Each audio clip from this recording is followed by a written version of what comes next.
Halo semuanya, perkenalkan nama saya Muhammad Taufik Trinata dengan NIM 1062300017, Prodi Hukum Tata Negara, kelas 4A. Nah, video ini saya buat untuk menyelesaikan tugas UAS mata kuliah Politik Hukum. Baik, di sini saya akan menjelaskan mengenai politik hukum. Nah, sebelum masuk ke materi politik hukum, perlu diketahui apa itu politik dan apa itu hukum.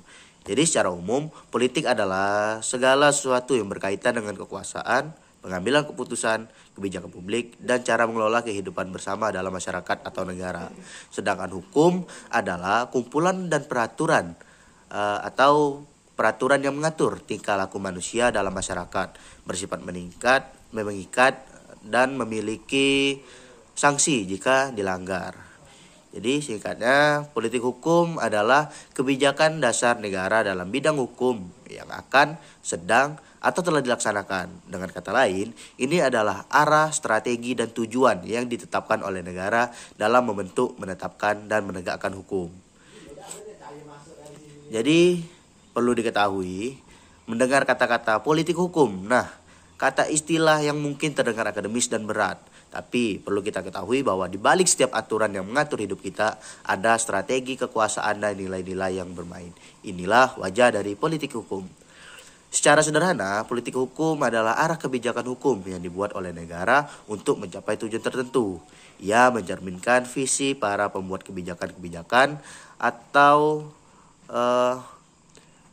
hasil yang ingin dicapai dari pembuat kebijakan tersebut. Apakah hukum akan dipakai untuk keadaan sosial atau juga jadi alat kekuasaan.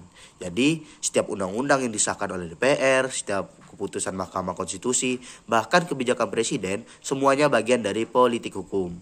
Kemudian politik hukum di Indonesia adil atau elitis. Nah, jadi di Indonesia politik hukum tak lepas dari tarik-menarik kepentingan. RUU yang pro rakyat sering kandas, tapi yang pro elit justru mulus. Contohnya kemarin ada revisi undang-undang mengenai KPK dan putusan Mahkamah Konstitusi yang membuka jalan bagi dinasti polisi. Nah, ini adalah wajah politik hukum yang dipertanyakan apakah masih mewakili kepentingan rakyat. Kemudian harapan para rakyat mengenai politik hukum. Jadi politik hukum bisa dikoreksi melalui partisipasi publik, kritik akademisi, dan dorongan masyarakat sipil. Kita punya kekuatan untuk mengawasi, menyuarakan, bahkan mempengaruhi kebijakan hukum. Politik hukum tak boleh eksklusif, tetapi harus inklusif, berpihak pada keadilan. Karena hukum bukan sekedar pasal, ia adalah cerminan atau nilai arah bangsa, dari arah bangsa. Saat politik hukum dibajak oleh kepentingan, maka masa depan keadilan sedang dipertaruhkan. Jadi politik hukum itu layaknya seperti remote TV yang di tangan pemerintahan. Bisa digeser ke channel mana aja, tergantung siapa yang pegang. Channel pro rakyat itu jarang muncul, tetapi channel pro elit jernih, HD, tayang setiap hari. Nah, begitulah politik hukum. Kemudian kita tuh sering juga dibilang sebagai negara hukum, tapi kadang kayak negara hukum selera. Misalnya pas rakyat demo, hukum cepat banget jalan. Tapi pas pejabat bikin kebijakan aneh, mari kita kaji dulu secara mendalam selama 5 tahun ke depan. Sama saja seperti menjalankan secara penuh. Tapi kita semua bisa ikut mengubah arah politik hukum. Bahkan bukan hanya dengan demo, tetapi juga lewat suara, diskusi, edukasi. Dan kadang bahkan kita bisa melakukannya lewat meme-meme. Karena politik hukum itu serius, tapi kita juga tidak boleh terlalu serius. Kita bisa gila. Jadi mari kita lawan ketidakadilan dengan tertawa, tapi jangan lupa tertawa sambil berpikir. Kemudian politik hukum antara logika, kuasa, dan kadang. Nah, kemudian ada juga aspek-aspek penting dalam politik hukum. Nah, aspek yang pertama yaitu adalah ideologi dan filosofi hukum. Jadi hukum harus mencerminkan nilai dasar negara, Pancasila di Indonesia, keadilan sosial, dan hak asasi bagi manusia. Kemudian yang kedua ada kekuasaan dan kepentingan. Hukum seringkali dipengaruhi oleh siapa yang berkuasa.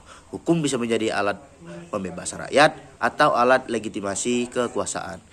Kemudian ketiga ada kebijakan politik. Nah, politik hukum sangat erat kaitannya dengan kebijakan pemerintahan dalam bidang sosial, ekonomi, dan budaya. Kemudian ada sistem perundang-undangan.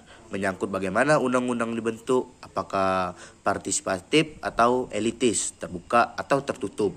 Kemudian yang terakhir ada penegakan hukum. Nah, politik hukum juga menyentuh aspek bagaimana hukum ditegakkan dan adil, diskriminatif, tajam ke bawah, tumpul ke atas, atau setara bagi semuanya. Nah, semua tergantung dengan penegakan hukum yang sesuai.